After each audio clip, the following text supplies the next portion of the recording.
तो जैसे आज हमारा आखिरी दिन है जिसमें हम बात करेंगे जीवन मुक्ति के बारे में। तो आप देखेंगे ये पूरे हफ्ते में बाबा ने जीवन मुक्ति को लेकर विशेष ये बताया कि कैसे हमारे जो धागे हैं, छोटे छोटे जो हमारे मन के धागे हैं, वो हम उनसे जैसे जैसे मुक्त होते जाते हैं वैसे वैसे हम उस अवस्था को प्राप्त करते जाते हैं। उसी बारे में बाबा आज बता रहे हैं कि आज बाप दादा अपने रूहानी बच्चों की रूहानियत की शक्ति देख रहे थे कि एक तो है कि हमें पता है हम रूह हैं, आत्मा है, मगर वो शक्ति बन के कैसे वातावरण में फैल रही है और दूसरी आत्माओं को भी मदद कर रही है, वो चीज देख रहे हैं।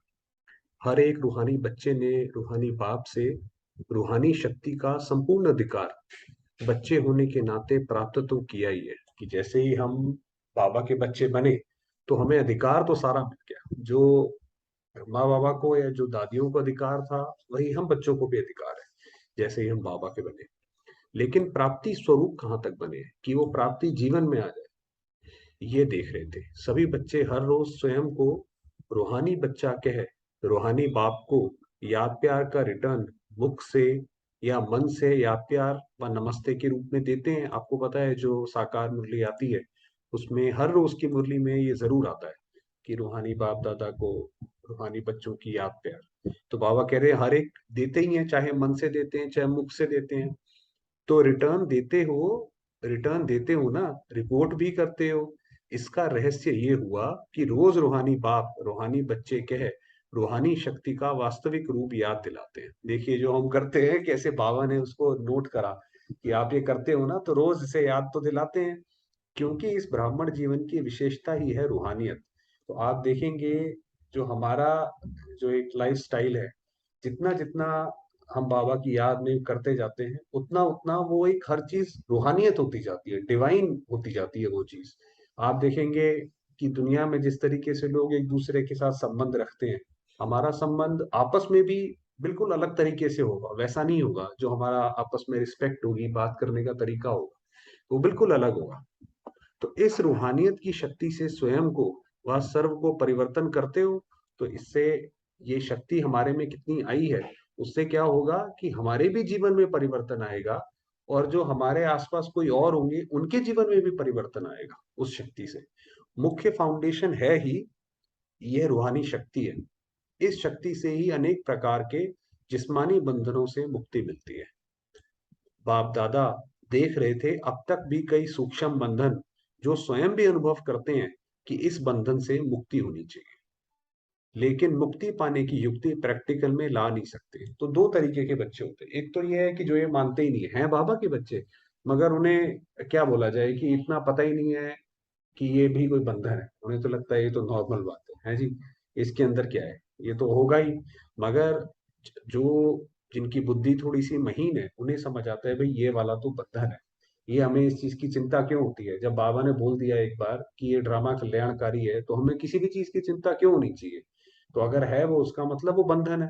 तो बाबा कह रहे हैं फिर चाहते भी हैं कि उससे मुक्त हो जाए मगर वो ला नहीं पाते हैं। तो उसका कारण है रूहानी शक्ति हर कर्म में यूज करना नहीं आता है। मान लीजिए किसी के पास बहुत अच्छी गाड़ी है मगर उसको वो गाड़ी चलानी ही ना आती हो, वो कितनी भी महंगी गाड़ी हो, अच्छी गाड़ी हो, वो उसके लिए तो बर्बाद है। तो उसी तरीके से अगर हमारे अंदर रूहानी शक्ति तो है, हमने बाबा का अधिकार भी ले लिया, अगर हमें उसको यूज ही नहीं करना आता तो वो तो है ना हुआ, वो तो एक बराबर हुआ। एक ही समय संकल्प, बोल और कर्म तीनों को साथ साथ शक्तिशाली बनाना पड़े। तो ये जिसके अंदर रूहानी शक्ति आएगी, वो संकल्प, बोल और कर्म, ये करना है, ये ऐसे करना चाहिए, तो वो उनका एक साथ चलेगा। ऐसा नहीं है कुछ ये तीनों चीजें अलग अलग चल रही है। लेकिन लूज किसमें हो जाते हैं, एक तरफ संकल्प को शक्तिशाली बनाते हैं तो वाणी में कुछ लूज हो जाते हैं, कब वाणी को शक्तिशाली बनाते हैं तो कर्म में लूज हो जाते हैं। लेकिन ये तीनों ही रूहानी शक्तिशाली एक ही समय पर बनावे तो यही युक्ति है मुक्ति की। कि किसी भी चीज से हम अगर मुक्ति चाहते हैं, चाहे जैसे ऊपर बाबा ने बोला जिस्मानी बंधनों से, चाहे शरीर से, चाहे किसी से भी, तो हमारे ये संकल्प, बोल और कर्म, ये तीनों शक्तिशाली हो माना जो जिस समय करना चाहिए वही उस समय होना चाहिए। जैसे सृष्टि की रचना में तीन कार्य, स्थापना, पालना और विनाश, तीनों ही आवश्यक हैं, ऐसे सर्व बंधनों से मुक्त होने की युक्ति है मनसा वाचा कर्म। आपको पता है कि जैसे अभी ये नई सृष्टि की स्थापना हो रही है ना? तो इसके साथ-साथ बाबा पालना भी दे रहे हैं और भविष्य में भी विष्णु पालना करेंगे। तो वो स्थापना और पालना और साथ में विनाश होना भी ज़रूरी है। तो ये तीनों चीज़ें हैं, तब जो है नई दुनिया आती है। इसमें से एक भी चीज़ मिसिंग हो तो नहीं हो सकता।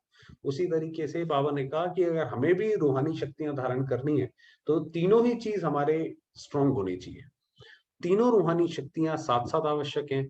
कभी मनसा को सँभालते तो वाचा में कमी पड़ जाती। फिर कहते सोचा तो ऐसे नहीं था, पता नहीं ये क्यों हो गया।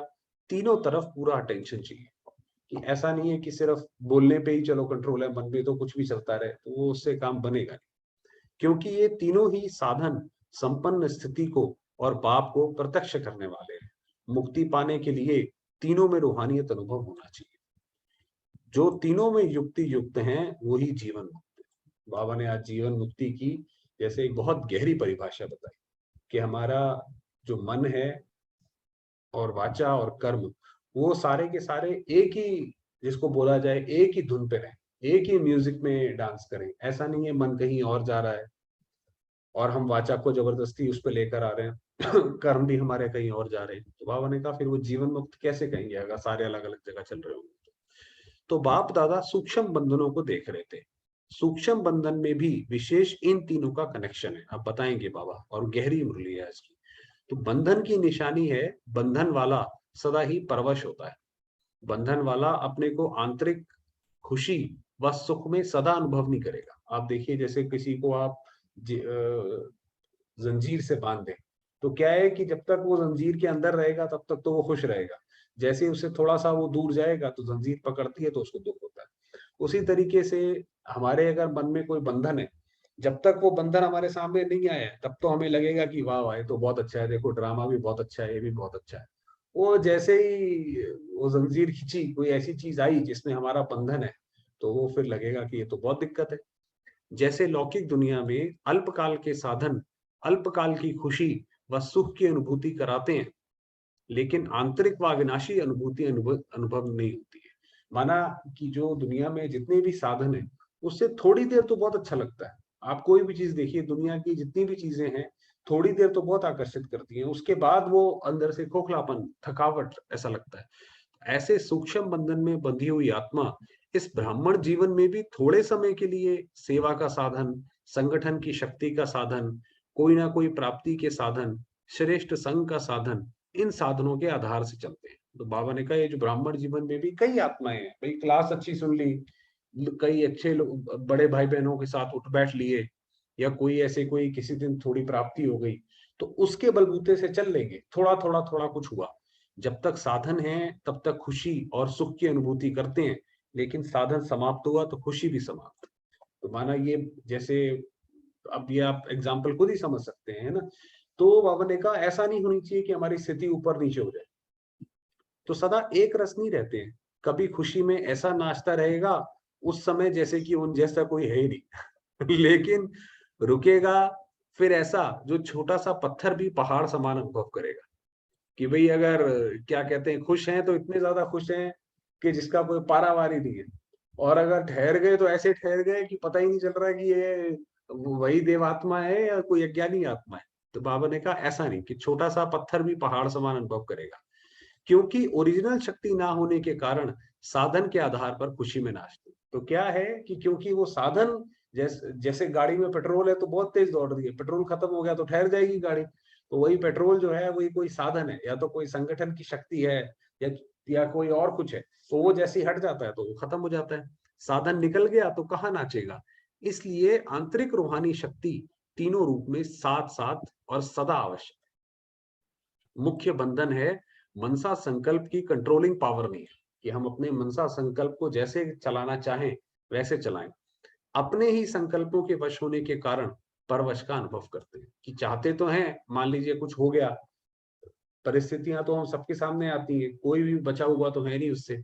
तो हम सोचते हैं कि भाई कोई परिस्थिति आई है, अब हम ज्ञान को अप्लाई करें, मगर वो ज्ञान उस वक्त अप्लाई होता ही नहीं है, तो अपने को जैसे परवश महसूस करते हैं। जो स्वयं के संकल्पों के बंधनों में है, वह बहुत समय इसी में बिजी रहता है।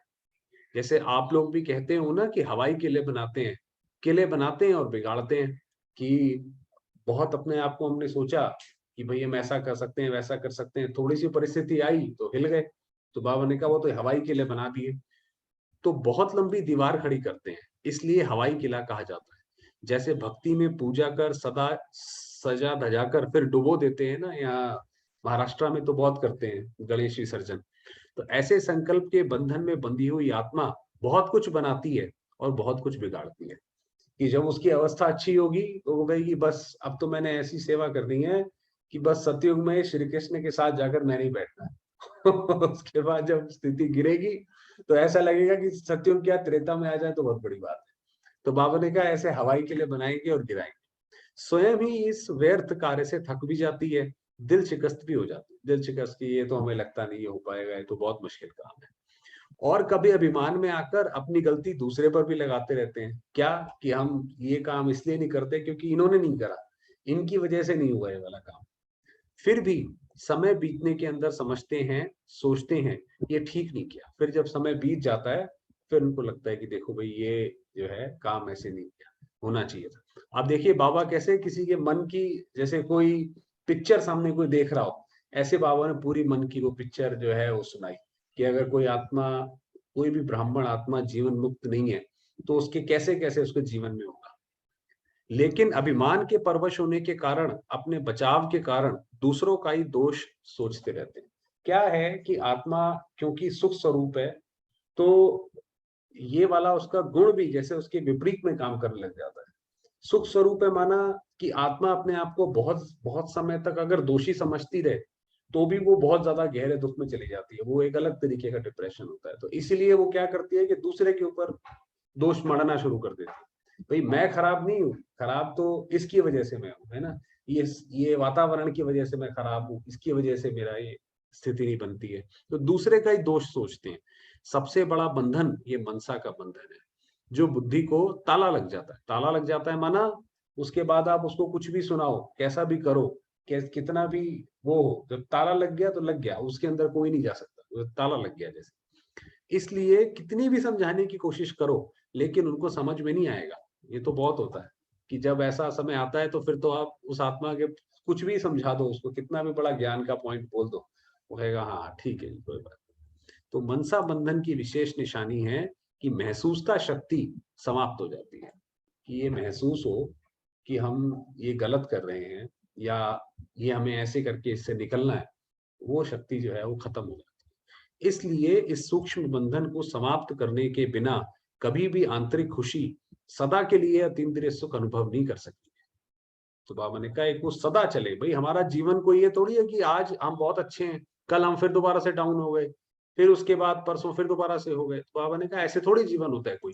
नहीं, जीवन तो सदा का जीवन है। अगर हमारे पास शिव बाबा है, उसका ज्ञान हमें समझ आ गया है, तो धीरे धीरे हमारी, ठीक है ये एक अवस्था थोड़ी एक बनाने की चीज है, मगर हमारी अवस्था ऊपर जानी चाहिए, नीचे की तरफ थोड़ी जानी चाहिए। तो संगम युग की विशेषता ही है अतीन्द्रिय सुख में झूलना। तो ये ऊपर बाबा ने जो बड़ी गहरी बातें बताई उसके अंदर यही बताया कि जीवन मुक्त का अर्थ है कि अपने मनसा के बंधन से भी मुक्त होना। मनसा के बंधन से मुक्त होना माना कि हमारा मन भी कहीं बंधा हुआ ना हो, हम किसी चीज के परवश ना हो। तो जब हम अपने मन के ऊपर जो चाहें, जैसे विचार चाहें वैसे विचार हम उसके ऊपर कर सके, हम अपने ही उससे परेशान ना हो।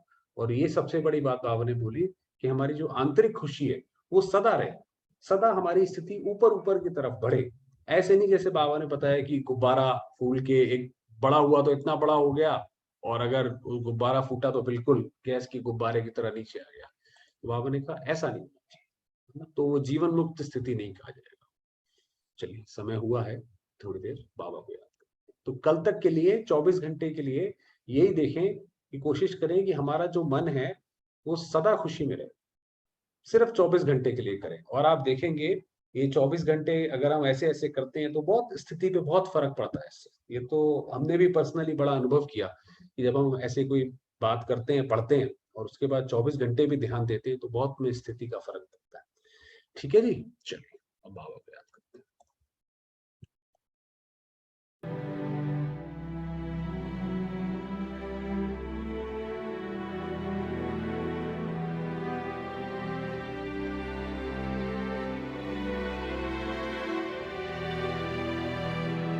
देखेंगे स्वयं अपने सत्य स्वरूप।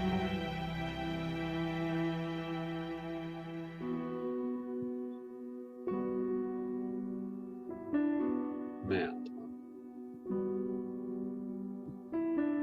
ज्योतिर्बिंदु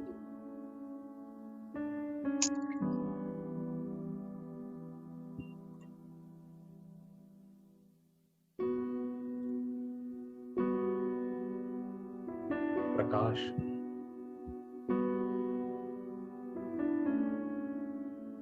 शांति की किरणें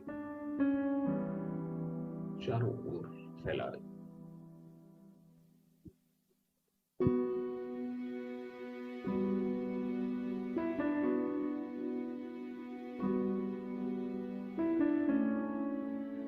ये शरीर पवित्रता की शक्ति से संपन्न है।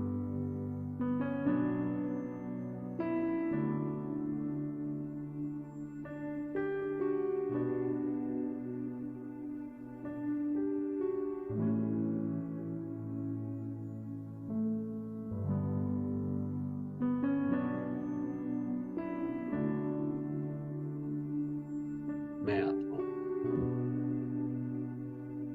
सर्व बंधनों से स्वतंत्र हूं।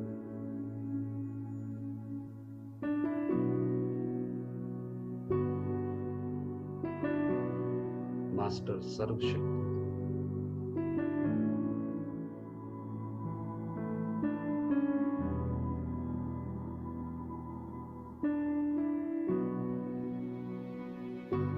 निराकार ज्योतिर्बिंदु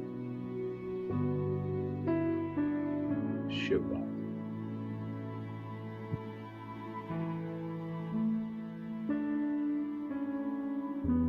मेरे पिता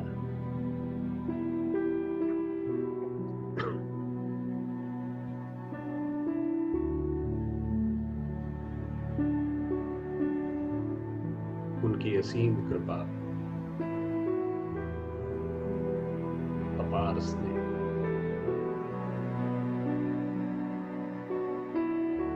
मुझ आत्मा पर बरस रहा है।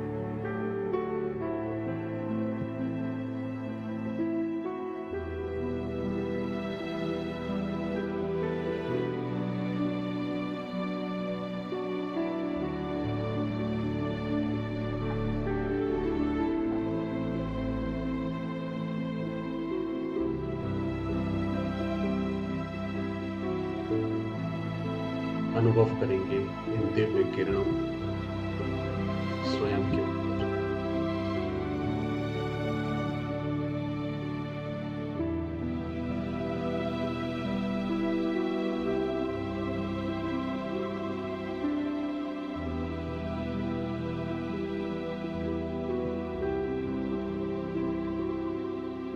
परम हितैषी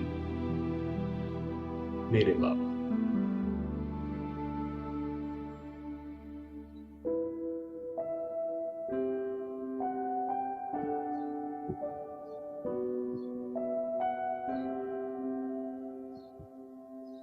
प्यारे बाबा की किरणों में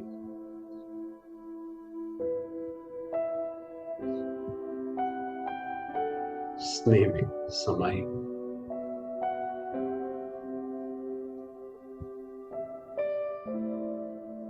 केवल बाबा को भी देखती जाती हूं।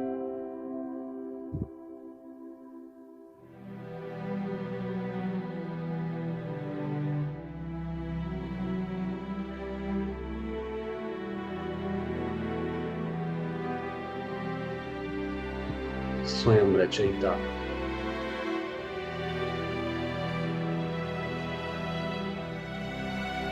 स्नेह स्वरूप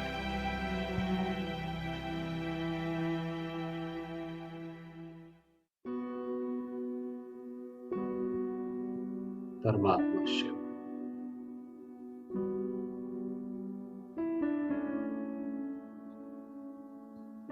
मेरे पिता है।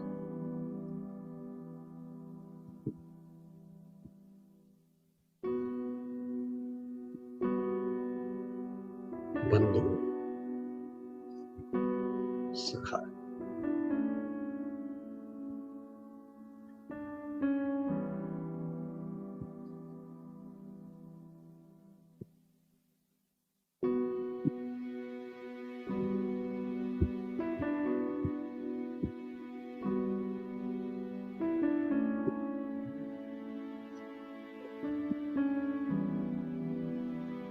भोलेनाथ शिव पर मैं आत्मा समर्पित हूं।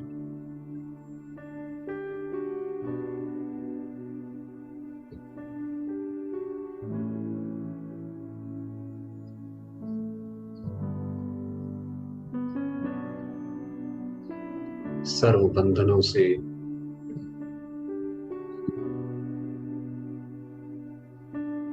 जिम्मेवारियों से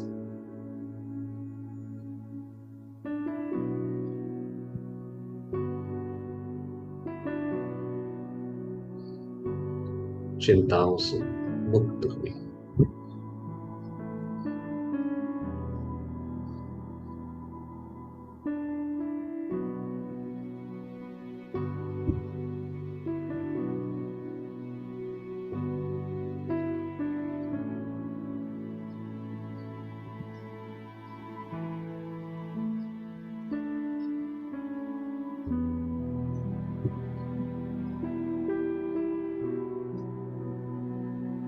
परमात्मा दुआओं को उनकी शक्तियों को स्वयं में समाती जाती है।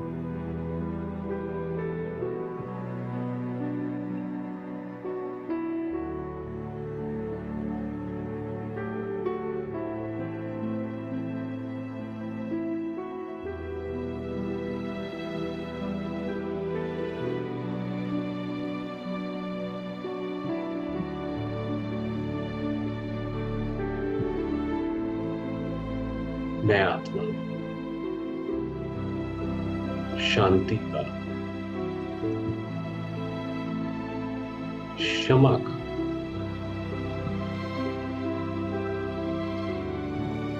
चंद्रमा,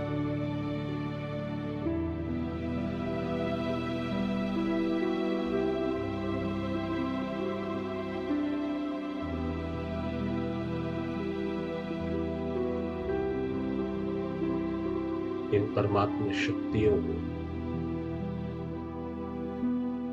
सारे संसार में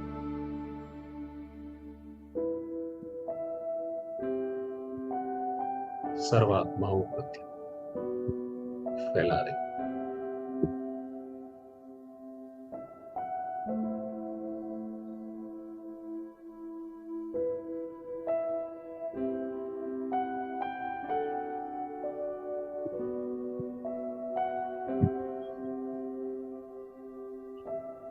सर्वात्माएं ज्योतिर्बिंदु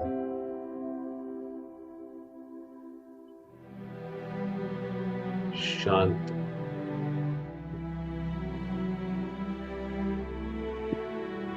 मुक्त,